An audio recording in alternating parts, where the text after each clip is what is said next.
Hoje você vai conhecer um pouco mais a história de vida e a trajetória política de um geólogo paulistano que é da Moca. Antes de ingressar na política partidária, teve participação ativa no movimento estudantil e a luta contra a ditadura militar lhe rendeu alguns meses de prisão. Parte da história da redemocratização brasileira, ele aparece ao lado de outros 2 militantes no livro Cálice, de Caio Túlio Costa, no capítulo 3As. Foi vereador por 4 mandatos e secretário do Meio Ambiente da capital paulista na gestão da prefeita Marta Suplicy. Atualmente, cumpre o 4º mandato aqui na Assembleia Legislativa de São Paulo e preside a Comissão de Defesa dos Direitos da Pessoa Humana, da Cidadania, da Participação e das Questões Sociais e a nova Comissão Estadual da Verdade, Rubens Paiva. No autorretrato de hoje, o deputado Adriano Diogo, do PT.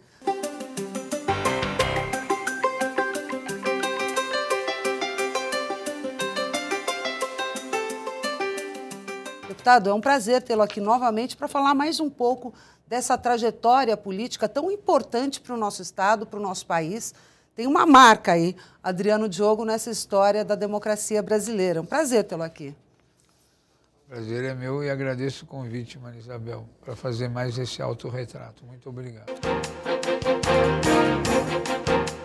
Essa terceira legislatura, efetiva mesmo, ela trouxe algumas novidades, né, que é o senhor na presidência da Comissão de Direitos Humanos e o senhor nessa comissão tão importante que o senhor lutou muito para que ela fosse instalada aqui, que é a Comissão da Verdade Rubens Paiva. Fala um pouquinho dessas 2 comissões. Eu acho que tem uma certa idade da vida da gente que a gente se reencontra com a história, com o currículo e com a vontade. Eu sempre trabalhei várias áreas, né? Saúde, meio ambiente, nessa questão do meio ambiente mais voltado para a geologia, para a engenharia, que é a minha formação básica.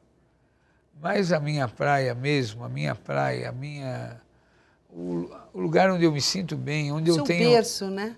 Onde eu entendo do assunto, tenho essa área de memória política, né? De direitos humanos. Isso aí é uma área onde eu fico absolutamente seguro e identificado com as pessoas, com as organizações populares, com os familiares, né, das pessoas que reivindicam a memória política do período da ditadura. Esse é uma coisa que eu faço com toda a naturalidade, né? E o senhor, mesmo quando estava presidindo outras comissões, como a Comissão de Saúde, Comissão de Meio Ambiente, o senhor sempre teve o pé ali na Comissão de Direitos Humanos e sempre nessa área, né? Sem nenhum autoelogio, mas eu vou te dizer uma coisa com toda sinceridade, Maria Isabel, você que é uma pessoa que praticamente se especializou na área de saúde aqui na TV Assembleia, depois de tanto militar na área de saúde, acho que um dos motivos que eu assumi de vez a questão da ruptura dos direitos humanos é porque eu acho que o capítulo da saúde hoje saiu da assistência, do capítulo da assistência e virou uma grave ruptura de direitos humanos. Eu acho que a questão da saúde no Brasil, em São Paulo em particular, está de tal gravidade que ela virou um capítulo de ruptura essencial de direitos humanos da população. Não, e tem todo sentido, porque uma pessoa que passa mal na porta de um pronto-socorro e não recebe atendimento, ou uma pessoa que é obrigada a rodar de hospital em hospital porque não consegue ser atendida, né? Que morre na porta de um hospital, que morre na rua, é uma violação mesmo, né? Dos direitos humanos. Virou uma coisa absurda, dramática, né? Então, até porque é um direito essencial do homem, né? Porque o sistema quebrou mesmo, né? O sistema está quebrado, o sistema está partido, o sistema não conversa entre si, né? Qualquer pesquisa que você faça de insatisfação popular, a saúde ganha estourado em primeiro lugar, o capítulo da saúde. Né? E isso tudo foi culminando na atuação do senhor na área de defesa dos direitos humanos e depois na criação da Comissão da Verdade? A Comissão Foi um caminho natural? Foi. Foi um caminho de volta natural, porque a Comissão de Direitos Humanos estuda as graves violações de direitos humanos hoje. E a Comissão da Verdade analisa o período de 64 a 85, que é o período que durou a ditadura militar no Brasil. Então, é como se uma complementasse a outra. Já que a presidente Dilma criou a Comissão Nacional da Verdade, o fato da Assembleia ter criado a sua comissão estadual foi um dos fatos mais relevantes e mais positivos da imagem da Assembleia Legislativa. Você lembra bem, quando nós estávamos começando a criar a Comissão da Verdade, o que se discutia aqui no plenário, nos corredores, é se o corrimão era de alumínio, o corrimão era de ferro, se o restaurante... Mudou a pauta, voltou à pauta política, né? Então, a Assembleia Legislativa, por ser uma instituição muito importante, uma das assembleias maiores e mais importantes do país, ela não pode ficar fora da pauta política nacional. Eu acho que a Comissão da Verdade estadual, foi a primeira Comissão da Verdade, colocou a Assembleia Legislativa num patamar, e nisso eu faço um agradecimento público, primeiro à bancada do PT, a todos os deputados, mas quero dizer de público, sem nenhum receio e sem nenhum rapapé, que o presidente da Assembleia Legislativa levou adiante uma coisa que era um mistério, que era uma coisa assim que todo mundo achava que aqui ia virar um tribunal. O presidente assumiu, acolheu e deu todas as condições para que a gente trabalhasse aqui na Assembleia. Então o senhor teve todo esse apoio? Tive. Teve viagens do senhor com o deputado Barros Munhoz a Brasília, tudo isso? Na Nacional. A TV Assembleia abriu as portas, criou uma sessão especial de Comissão da Verdade. Por isso que eu te digo que eu me sinto reencontrado assim, na minha dignidade, na minha postura, na minha forma de fazer política. Que não, são 7 mandatos, né? Se juntar tudo, né? Não, mas esse aqui está realmente... Esse deu bom. Um gás. Deu. Vontade como diz a moçada, né? Gosto da política, assim, a política pura. O senhor tem projetos, leis tão importantes. A lei das piscininhas, por exemplo, que é uma atuação clara do senhor na área de urbanidade e meio ambiente, né?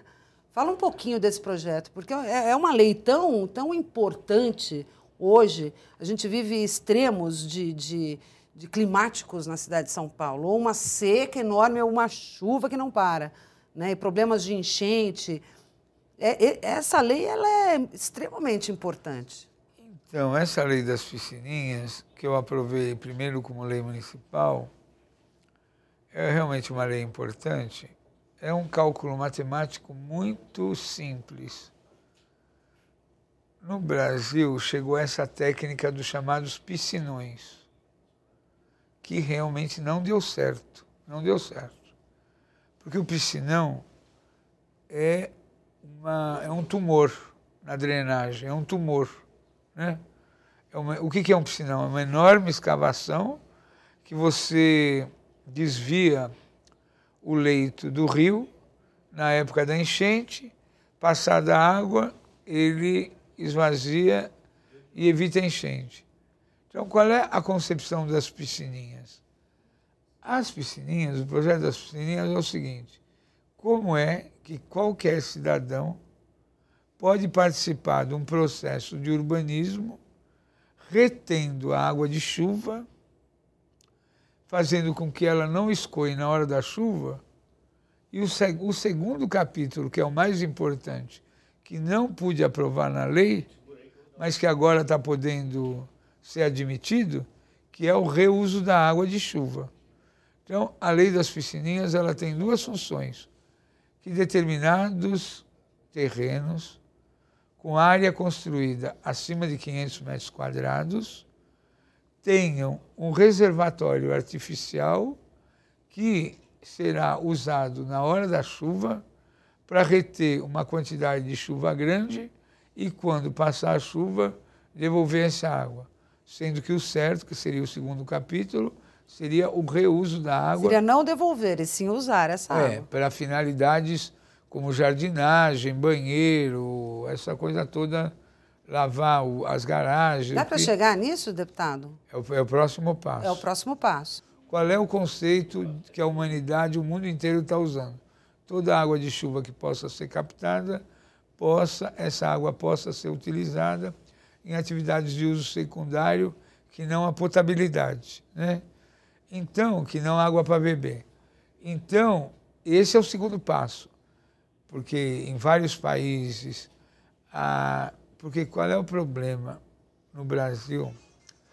É o fenômeno da impermeabilização urbana, né? Quer dizer, além de quando você constrói um prédio, para construir as garagens subterrâneas, você faz um bombeamento forçado de toda a água do subsolo. Aliás, é triste você passar do lado de uma obra e ver aquele mundo de água jorrando, né? Exatamente, aquele rebaixamento forçado. Isso já viria para essa piscininha, exatamente, por exemplo? Já faria... Lógico que agora com a explosão do processo imobiliário e da construção civil, com essas obras, porque além das obras ditas residenciais, você imagina uma obra de metrô subterrâneo, essas grandes obras de engenharia, que não pode ter o mínimo de água nas obras subterrâneas, então você tem que fazer um sistema de retirada forçada da água, desses níveis d'água que popularmente são chamados lençóis de água subterrânea, você tem que retirar aquilo e você provoca uma consequência enorme de ressecamento do solo. Uhum. Não só da vegetação, para você fazer uma garagem subterrânea, dessas garagens enormes, tipo do Hospital das Clínicas, do Trianon, você tem que fazer um isolamento. Ah, sim, porque senão vai infiltrar. Não pode infiltrar, não pode ter, né? Então, realmente esse capítulo da água, então eu considero que essa lei foi uma boa contribuição. E tudo isso começou ainda lá atrás, na verdade começou antes da faculdade de geologia, antes do movimento estudantil, começou quando o senhor era adolescente mesmo, lá na Moca, estudando lá na Moca, não foi? No Firmino de Proença, lá na Moca. É uma coisa... Mas eu também acho que é uma questão mais geracional, né? Eu acho... Existia um grupo? Existia um clima no país, né? Que a política era uma coisa séria, uma coisa dignificante, uma coisa transformadora, né? Eu acho que é uma questão, é uma herança geracional. E felizmente eu estava no meio do processo, né? Eu me encontrava lá, eu era um personagem, talvez pela persistência, por acreditar muito, porque também mudou muito, né? O jeito de fazer política, né? O eixo central da política, mesmo porque o Brasil também mudou muito, né? Quer dizer, eu comecei a fazer política antes da ditadura. Aí atravessei a ditadura. Aí você tem a política pós-ditadura. Então, mesmo no pós-ditadura, você tem a transição democrática, uhum, e aí esse modelo mais consolidado aí das eleições, né? Então... Existia uma paixão, assim, na adolescência, pela possibilidade de mudar mesmo o mundo por meio da política? Era isso que te movia? Mas, Isabel, o Brasil, antes do golpe, foi campeão mundial de futebol. A Maria Esther Bueno ganhou o Wimbledon, ganhou a Palma de Prata, o Pagador de Promessas. O Brasil era um país maravilhoso, maravilhoso. O país, do jeito brasileiro, o cinema brasileiro era reconhecido no mundo todo, né? Do jeito brasileiro, desse jeito carinhoso, afetivo, conciliador, o Brasil de 1950 até 1964, era um dos países mais promissores e estava fazendo as reformas. Lógico que eu praticamente nasci, eu nasci em 1949, nasci praticamente na entrada da década de 50, mas eu te digo como se fosse hoje, que eu lembro do dia da morte do Getúlio Vargas, que eu estava fazendo lição, quando chegou a notícia da morte do Getúlio Vargas, em 1954, e eu lembro como se fosse hoje, né? As pessoas estavam ligadas no Brasil. Né? O Brasil é um país que dava certo. O povo brasileiro tinha um caminho. Foi desse brilho apagado, né, no momento da ditadura militar que impulsionou mais ainda essa vontade de fazer política, deputado? Que te levou mesmo? Porque aí foi meio foi meio pegando todo mundo que tinha essa vontade. É, porque na ditadura é o seguinte, né? Os caras na ditadura prendiam o seu professor. No outro dia, prendiam o seu colega. O meu colega da sala, do lado direito da sala, o da outra. Ou prendiam das salas dos caras mais velhos, mais antigos. Ou o cara sumia, desaparecia. Tinha uma hora que até por falta dos caras mais experientes, dos quadros mais experientes, você era solicitado para entrar na linha de frente. Foi assim, deputado? O senhor foi meio de sopetão mesmo. Vai, que precisamos de você. Meio no tranco. No tranco. É, porque eu até já falei, não queria... Imagina você, em São Paulo, teve os Jogos Pan-Americanos. Em 1963, teve os Jogos Pan-Americanos. São Paulo era uma festa. E nós, os estudantes das escolas estaduais, éramos o voluntariado. Então, a gente carregava desde saco de fardamento até lavar alojamento dos atletas. E a cidade universitária era a Vila Olímpica. O CRUSP, que depois foi ser a residência, era o lugar que os atletas olímpicos. Agora, você imagina um garoto como eu, criado lá na Vila Prudente, na Moca, de repente, para a cidade universitária, de ônibus, que não tinha esse negócio de... Né?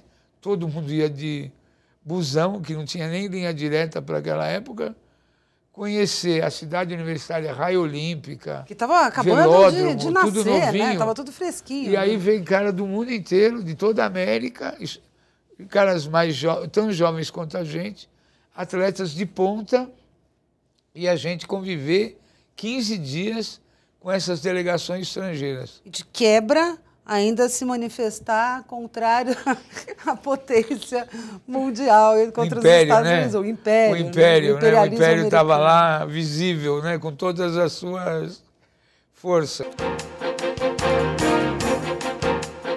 Alguns anos depois, na Faculdade de Geologia, o senhor novamente se viu no olho do furacão, só que não desse esportivo, mas um furacão mais raivoso. Porque imagina, os Jogos Pan-Americanos foram em setembro de 63. E o golpe foi em março de 64. Imagina, pouquíssimo tempo. Então, quando a gente reuniu toda aquela garotada para fazer os Jogos Pan-Americanos, a gente adquiriu consciência. Imagina, você sair do seu bairro e fazer Jogos Pan-Americanos, você nunca mais quer voltar para casa. Foram anos bem difíceis esses de luta contra a ditadura, de prisão, de perder amigos, de saber que os amigos estão morrendo ali do seu lado, ser presos sem poder fazer nada. A ditadura, que é esse capítulo dos 3 As, né, do cálice. A ditadura é a maior ignorância, é o maior atraso que um país pode sofrer. Maria Isabel, a ditadura... Você imaginou? Os caras censuravam música, tudo. Era uma burrice, era... Música, teatro, cinema, qualquer manifestação, né? Qualquer coisa. Um milico mais atrasado, que não sabia nada de nada, ele dava ordem na universidade, nos jornais, na televisão, na literatura, num país ascendente, num país talentoso, que o Paulo Freire estava descobrindo novos métodos de alfabetização. Aí os caras mandam o Paulo Freire para o exílio, prende o Paulo Freire e manda o Paulo... Quer dizer, Foi o golpe da miséria. O senhor tinha quantos anos quando foi preso, deputado? Tinha 21 anos. 21 anos. Mas o que eles me pegaram porque jovens, estudantes, foi na segunda fase, de 68. A primeira fase... Foram os intelectuais. Os pobres, os camponeses, os operários, os militares da casta mais... os sindicalistas. Esse foi os índios,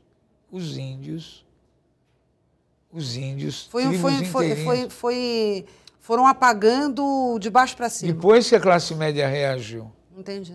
Depois que os intelectuais, os artistas... Os estudantes... Aí eles reagiram ao massacre, principalmente dos camponeses, porque no Nordeste os caras matavam gente a troco de banana. Como foram esses dias de prisão? De doicó, de saber que os amigos, companheiros estão sendo mortos? Pesada. Sem poder falar com a família, deputado? Fiquei 90 dias incomunicável no doicode. E o senhor sabia que os seus amigos estavam sendo torturados? Mortos, lá na cara Eles da ouviam gente. Isso? Eles mostravam as fotos, os caras que eles matavam. Eles traziam na grade da cela para a gente ver. Adriano, os 3 As do Cálice. Alexandre foi morto e o Alberto Alonso Lázaro sobreviveu. Porque a ditadura no Brasil matou 500 pessoas. 500. Mas, hoje, oficialmente registrado na Comissão da Anistia, tem 70 mil brasileiros que foram presos e torturados. Isso registrado. Fora um monte de nego que ia preso e tal, ou que morreu por conta e nem documentado foi. Vou te dar um exemplo. No Araguaia, na guerrilha do Araguaia, lá em Xambioá, foram mortas 70 pessoas. Mas entre as pessoas que moravam lá na região, o que morreu de gente desapareceu ou foi preso e torturado, não tem registro. Não tem registro. Não se sabe. Quando eles abriram a Transamazônica, a rodovia Transamazônica, quando eles abriram uma rodovia de Manaus a Porto Velho... Foram aparecendo as ossadas. Eles mataram uma tribo inteirinha dos Guaramis. Agora que está se sabendo disso, os Cintas Largas, região que tinha mineração, né? Que tinha ouro, que tinha diamante. Deputado, o programa já está quase terminando e a gente nem falou da Moca. Como é que foi esse seu momento na vida política para sua família? Seu pai, para sua mãe, seus avós, que eu sei que o senhor tinha uma ligação, seus irmãos, né? Seu irmão, sua irmã, como é que foi? Só para você ter uma ideia, minha mãe era diretora de escola, era professora. Ela foi perseguida de um jeito. Ela? Ela, que ela foi obrigada a se aposentar. A minha mãe. Seus irmãos também? A barra pesou, porque tinha um jornalzinho lá na região, esse jornalzinho de bairro, que falava assim, o terrorista foi preso. Você imagina para o meu pai, para minha mãe... Terrorista, um menino de 21 anos, terrorista. Terrorista. Foi uma tragédia. E, ao mesmo tempo, eu imagino o coração na mão, sem saber onde você estava. Não, mas aí o pessoal também começa a se ligar, né? Porque depois tinha que visitar no presídio, aí via todas aquelas famílias, né? Então aí o pessoal também começa... A tomar uma certa consciência de que não era um terrorista, era um menino, Adriano, ali, que cresceu na Moca, palmeirense. A barra era pesada. Deputado, tem uma coisa legal que eu queria que o senhor falasse, bem rapidamente, que é da cirurgia da redução do estômago que o senhor fez. Que existe um Adriano antes e um Adriano depois, não é um deputado, é uma pessoa, né? É verdade ou não? Existe uma mudança aí, até o sorriso e o brilho nos olhos é outro. Realmente eu estava com problema de saúde, estava uma obesidade mórbida, né? Com problema de saúde gravíssimo. Aí eu fiz essa cirurgia de redução. Não que o pós-cirúrgico também seja uma...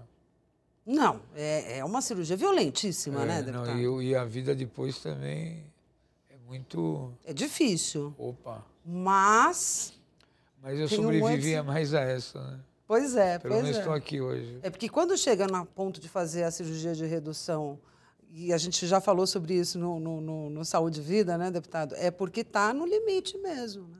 Estava no limite. É a possibilidade de sobreviver, indicador de vida. mais... Não tinha nenhum não conseguia respirar, né? Eu lembro disso. Tinha uma apneia de 120 por minuto. Uma coisa dificílima. Estou aqui, vamos tentar, né? A gente falou muito da atuação política como geólogo e essa é a última pergunta mesmo. O senhor é um apaixonado pela geologia? Adoro. Adora. Como é que foi ser admitido no corpo de graduados efetivos da Sociedade Brasileira de Cartografia Geodésica, Fotogrametria e Sensoriamento Remoto, no grau de grão oficial? É um título assim que todo geólogo sonha? Ou não? O senhor não sonhava com isso? Veio? Meus amigos, é porque quando eu fui secretário de Meio Ambiente da cidade de São Paulo, eu tive muito contato com o professor Idoeta. Esse, sim, é o grande cartógrafo do Brasil, o grande. O professor Cobo e o professor Idoeta, dois caras fantásticos, que eles têm todo o acervo da cartografia paulista e brasileira. O senhor investiu nisso. E eu fiz uma parceria muito grande, porque nós recuperamos aquele voo que os italianos fizeram em 1935, em São Paulo, chamado Voo Sara, que não era nem foto aérea, foi feito em vidro. Eram placas de vidro que revelavam, e a gente fez a recuperação das imagens de São Paulo antigo. Então, no reconhecimento, o professor Idoeta e o professor Cobo, a quem eu agradeço muito, me indicaram para esse negócio. Porque a publicação feita aí pela sua secretaria sobre esse mapa cartográfico é um levantamento absurdo. O Atlas Geológico, o Atlas Ambiental da cidade de São Paulo. É fantástico. É bom, é bom. Deputado, terminando o programa, não falamos metade do que poderíamos falar. Seu recado, quem é esse Adriano?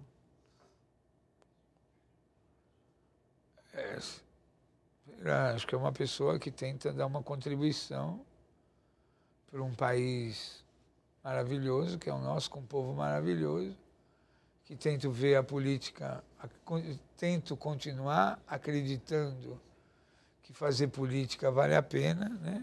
Que acho que a política é uma coisa seríssima. Acho que só vale fazer política se for para fazer o bem, né? Para ajudar as pessoas, principalmente as pessoas mais necessitadas, né? Acho que o Brasil é um país que tem um futuro maravilhoso, né? Economicamente, graças à geologia também, pela descoberta do pré-sal, que acho que é um dos maiores bilhetes premiados que aconteceu no governo do Lula, né? Que todo mundo fala que o Lula é isso, o Lula é aquilo. Está aí o pré-sal. Se o Lula não tivesse feito nada, mas no governo dele tivesse descoberto o pré-sal, estava paga a fatura, né? Então, me baseio em pessoas como Lula, que acho que é um dos personagens, um dos maiores personagens que o Brasil cunhou da humanidade, assim como Mandela e outras pessoas, e tento fazer o meu pedacinho para não envergonhar o time. Muito obrigada, deputado Adriano Diogo, pela participação hoje no Autorretrato, que fica por aqui. Nós temos um encontro num próximo programa. Até lá!